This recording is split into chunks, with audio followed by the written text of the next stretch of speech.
There are men in history who don't just lead, they obsess.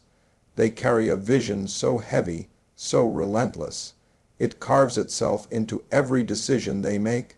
For Benjamin Netanyahu, Iran's nuclear ambition wasn't just a political issue, it was personal.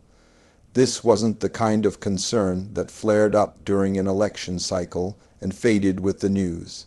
It was a mission that took root deep in his soul, fueled by the memory of the Holocaust, by the fear of annihilation, and by the belief that his purpose, above all else, was to ensure that Israel would never face that kind of threat again, not on his watch. You could see it in his eyes during those early speeches, the way he gripped the podium, the urgency in his voice. He wasn't campaigning, he was warning, pleading, declaring Iran to him was more than a nation, it was a ticking clock, and he could hear every second, while others around him debated oil prices, territory, and shifting alliances. Netanyahu, who zeroed in on one thing, uranium enrichment, not because he feared the science, but because he feared what could happen when ambition meets ideology. When a regime that calls for your destruction reaches for the power to make it so, you don't wait for the first strike. You act, but here's the truth. His obsession was never just about stopping a bomb. It was about disrupting the story. He knew that if Iran ever succeeded, it wouldn't just be a military failure. It would be a collapse of deterrence, a blow to Israel's credibility, and a seismic shift in the Middle East. So he did what most leaders are too distracted or too afraid to do.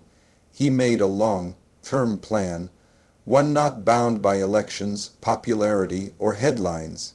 It was the kind of vision built in secret rooms, passed through intelligence briefings, and kept alive by sheer will.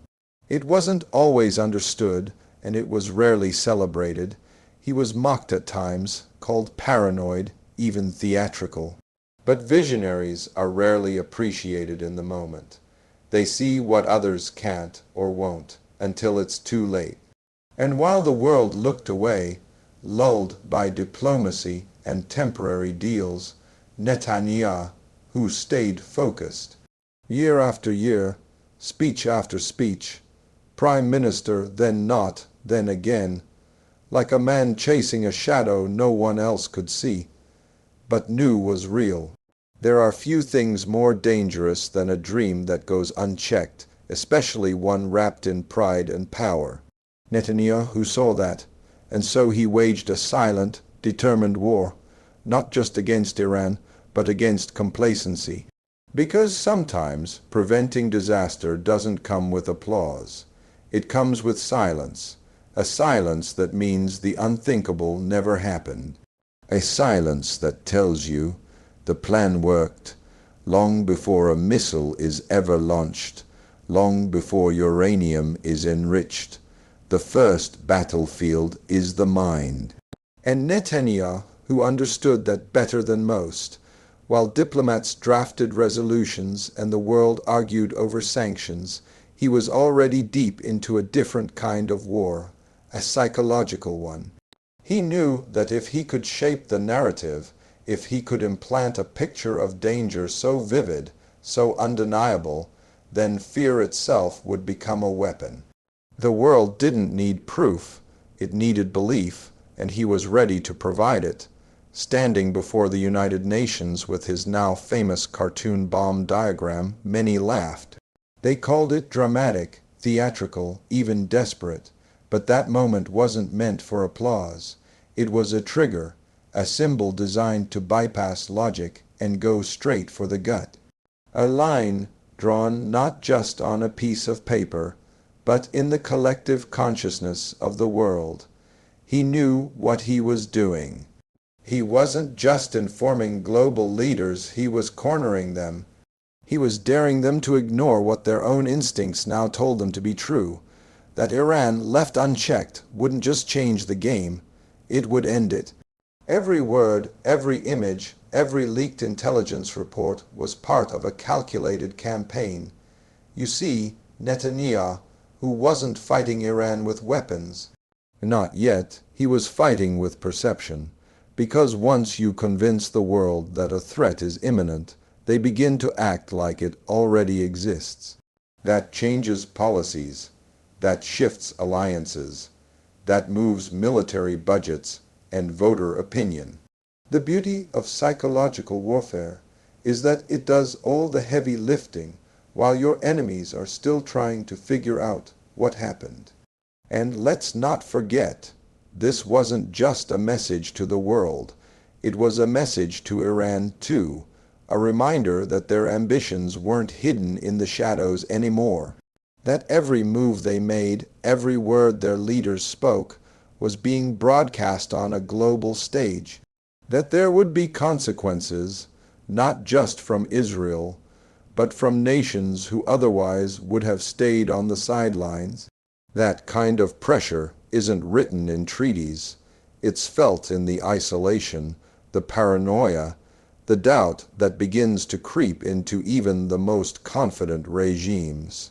What Netanyahu created was a lens through which Iran would always be seen as dangerous, deceptive, and on the brink. And once that lens is fixed, it's nearly impossible to take it off. Even when Iran claimed peaceful intent, even when inspections showed temporary compliance, the seed had already been planted. Suspicion became policy, fear became action. In a world where facts are debated and data is manipulated, perception becomes the truth people live by. And when you master that battlefield, you don't need to fire the first shot. The war, in many ways, is already won. While the world's cameras focused on speeches and summits, the real story unfolded in places where there were no microphones, only shadows. Netanyahu, who didn't rely solely on politics or diplomacy to slow down Iran's nuclear ambitions. He built a machine behind the curtain, silent, precise, and deadly. A covert campaign that operated without borders, using intelligence, sabotage, and surgical strikes to break what couldn't be stopped through negotiation. This was the invisible hand of Israeli resolve, guided by a leader who understood that sometimes the most powerful messages are the ones never spoken. This wasn't a war fought with armies marching across deserts. It was fought with USB drives, coded algorithms, and teams of agents moving like whispers through foreign cities. The world came to know the name *Stuxnet*, a computer virus so advanced, so tailored, it slipped into Iran's nuclear facility like a ghost and spun their centrifuges into self-destruction. No fingerprints, no flags, just silence followed by chaos. It wasn't just a technical victory. It was a message. Your secrets aren't safe, and your progress can vanish in the blink of an eye. But it didn't stop there. One by one, key Iranian nuclear scientists began to fall, not in the middle of a battlefield, but on busy streets, in their cars, outside their homes. Each death was a calculated interruption, each moment a deliberate dismantling of the human infrastructure behind Iran's ambitions. The message to Tehran was clear: not only are we watching, but we're reaching. There is no place too secure, no role too critical to be beyond our grasp. None of these missions bore official credit. Israel never stood behind a podium to explain or apologize. That was the brilliance of it. Plausible deniability allowed pressure to mount without triggering full-scale retaliation. Netanyahu, who orchestrated a symphony of silence where the world could only guess who moved, and when, and why. And while they guessed, Iran stalled, delays crept in, programs were rebuilt, then struck again. Momentum was lost over and over. This wasn't just sabotage, it was psychological warfare through action. Because every time Iran tried to take a step forward, they had to look over their shoulder. They had to wonder who had betrayed them, which hallway was bugged, and whether their brightest minds would live to see the next phase. That kind of pressure doesn't just break machines, it breaks morale, it turns confidence into paranoia. And that's exactly what Netanyahu counted on, a plan so deep, so patient, that it didn't need headlines or public approval to succeed. It only needed time, precision, and the quiet conviction that sometimes you don't have to stop a program all at once. You just have to keep it from ever finishing. In the arena of global power, strategy isn't just about weapons or warnings. It's about knowing how to move others without ever touching the board yourself. Netanyahu, who mastered that game, he understood that Israel on its own could only go so far in confronting Iran. But if he could align the interests of bigger powers, if he could influence the hands that hold the world's levers, then his fight could echo far beyond his borders. And that's exactly what he did. He didn't just challenge Iran. He maneuvered the superpowers into doing it for him. For decades, Netanyahu, who cultivated relationships with American lawmakers, intelligence circles, and think tanks, all while keeping the threat of Iran at the center of every conversation. He appealed not just to loyalty, but to fear, to shared values, and to geopolitical consequences. With every classified briefing, with every trip to Washington, he shaped the lens through which Iran was seen not just as a threat to Israel, but to Western civilization itself. His message was simple: if Iran wins, you lose too. One of the boldest moves came in 2015 when he stood before the United States Congress without the blessing of a sitting U.S. president and directly challenged the Iran nuclear deal. It was a political earthquake. Few foreign leaders had ever dared to speak so defiantly in the heart of American power. And yet there he was, calm, focused, and unrelenting. That speech wasn't just a plea. It was a strategic strike, designed to divide opinion, raise alarm, and stall momentum. And it worked. Even as negotiations moved forward, doubt festered. Opposition grew louder. The deal, even when signed, remained a target. And years later, it unraveled. But Netanyahu, who didn't stop with the U.S., he reached across Europe into the intelligence holes of Britain, France, and Germany. Every diplomatic meeting, every shared dossier, every confidential satellite image was part of a larger web. A slow, deliberate effort to shift global consensus toward confrontation instead of compromise. He wasn't begging nations to act out of sympathy. He was convincing them to act out of self-interest. That's the art of the long game. You don't always win by being the loudest in the room. Sometimes you win by planting enough concern in the minds of others that they begin to carry your mission as if it were their own. Netanyahu, who knew the limits of Israel's size, but he also knew the weight of its influence when used with precision. In the end, the chessboard moved just as he envisioned. The sanctions returned, the isolation grew, and the dream that once seemed inevitable for Iran began to unravel not because of one leader's power, but because of his ability to amplify that power through others. That's not just leadership. That's strategic persuasion at the highest level. It wasn't one missile. It wasn't one moment. The collapse of Iran's nuclear ambition came like a slow leak in a sealed vault, quiet, persistent, and devastating over time. What looked like strength on the surface was being eaten from the inside by something far more powerful than threats: pressure. Netanyahu, who understood that you don't need to destroy your enemy all at once. Sometimes you just have to suffocate their will to continue. And that's exactly what happened. The sanctions weren't just economic tools, They were psychological chains. Layer after layer, they squeezed Iran's economy until daily life for its citizens became a burden. Food prices soared, currencies crashed, industries choked. And with every new sanction, the message echoed louder. Your nuclear dream is costing you everything else. That kind of pressure doesn't just hit banks and oil fields. It hits families, kitchens, hospitals. It turns a nation's pride into a nation's frustration.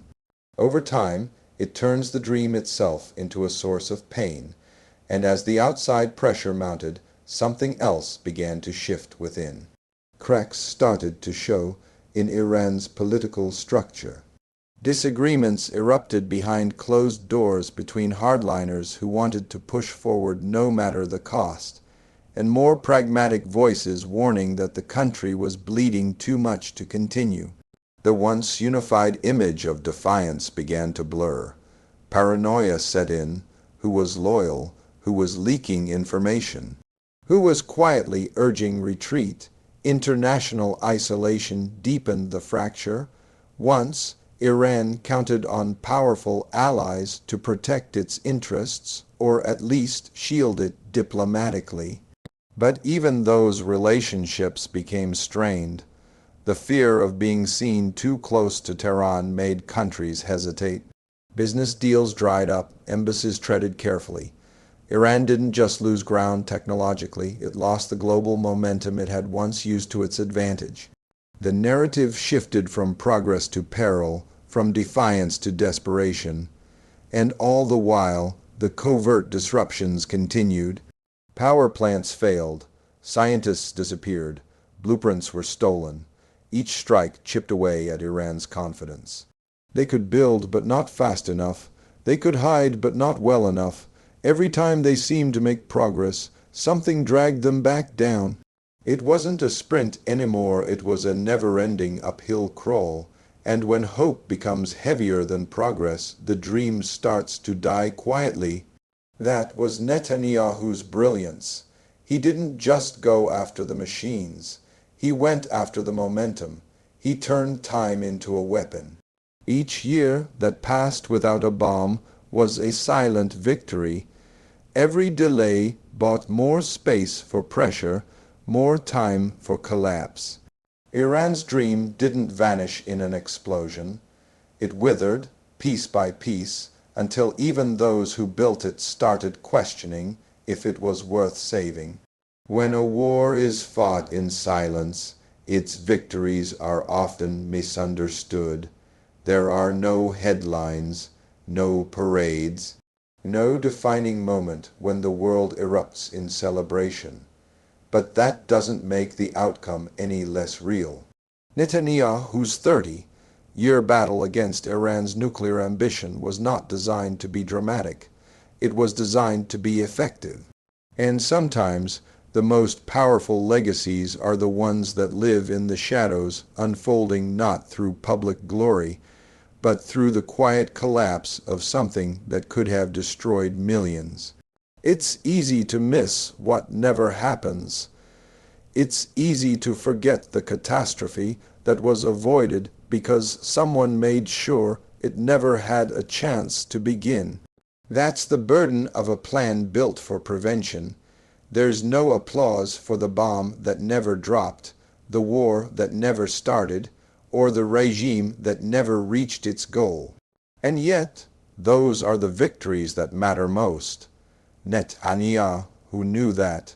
He didn't need credit, he needed results. And the world got them, even if it didn't always see how. The world learned something through this long, quiet confrontation. It learned that true leadership isn't always loud, that strategy can be just as powerful as strength. That pressure, when applied consistently over years, can do what armies sometimes can't, make an enemy lose faith in its own pursuit. The lessons weren't taught in textbooks or lectures. They were taught through the unraveling of a dream that once seemed unstoppable. And Israel learned too. It learned that survival doesn't always come from brute force. Sometimes it comes from vision. from patience, from the courage to be relentless when the rest of the world is distracted. Netanyahu, whose legacy isn't just about Iran. It's about the power of staying the course when everyone else wants to move on. About making decisions that aren't always popular, but are rooted in a long view of history.